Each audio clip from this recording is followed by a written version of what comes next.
একটি শিশুর জন্ম কিভাবে হয় আপনি কি জানেন? আর জানেন কি এই বিস্ময়কর প্রক্রিয়াটি কোরআনে বলা হয়েছিল 1400 বছর আগেই। আসসালামু আলাইকুম বন্ধুরা, আজকের ভিডিওতে আমরা জানব মায়ের পেটে শিশুর বেড়ে ওঠার বৈজ্ঞানিক সত্য এবং কোরআনের বর্ণনার চমক। আপনি অবাক হবেন কিভাবে এত আগে এইসব তথ্য কোরআনে বলা হয়েছিল। শিশুর বৃদ্ধি কিভাবে শুরু হয়? শিশুর জীবন শুরু হয় যখন পুরুষের শুক্রাণু ও নারীর ডিম্বাণু একত্রিত হয়। এই মিলনের মাধ্যমে সৃষ্টি হয় একটি ছোট্ট কোষ, যেটাকে বলে জাইগোট। এই কোষটি আস্তে আস্তে বিভক্ত হয় এবং গর্ভাশয়ে গিয়ে আটকে যায়। কোরআনে বলা হয়েছে সূরা আল কিয়ামা 37-38, সে কি এক বিন্দু পানি থেকে সৃষ্টি হয়নি, তারপর তা এক জমাট রক্ত হয়ে গেল, তারপর আল্লাহ তাকে সৃষ্টি করলেন ও রূপ দিলেন। বিজ্ঞান বলে শুরুতে এটি এক ধরনের তরল, পরে এটি জমাট বাঁধে, একে বলে ইমব্রো। কোরআনে একটি শব্দ আছে আলাকা, এর অর্থ হতে পারে ঝুলন্ত কিছু, রক্তের মতো জিনিস, জোকের মতো কিছু।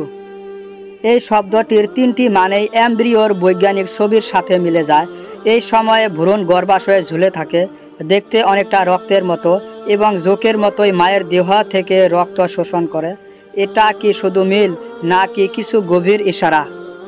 সূরা আল মুমিনুন 14, তারপর আমি আলাকাকে করি মুদগা, চিবানো মাংসপিণ্ড, তারপর তা করি অস্থি এবং তারপর হাড়ের উপর মাংস পরিয়ে দিই।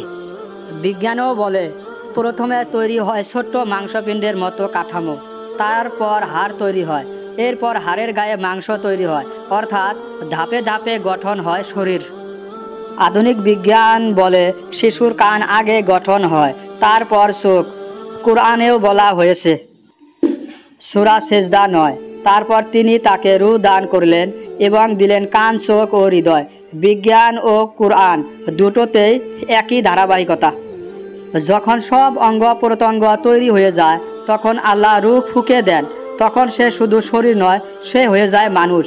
এটা শুধু বায়োলজি না, বরং আত্মা ও জীবনের মিলিত উপহার। আমরা জানি বিজ্ঞান যত এগিয়ে যাক, কোরআনের বর্ণনা সবসময় সত্য ও সামঞ্জস্যপূর্ণ।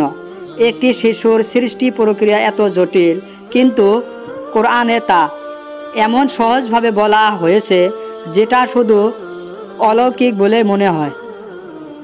বন্ধুরা, এই ভিডিওটি শেয়ার করুন যেন অন্যরাও জানে কোরআন শুধু ইবাদতের নয়, জ্ঞান ও বিজ্ঞানের আলো বয়ে আনে।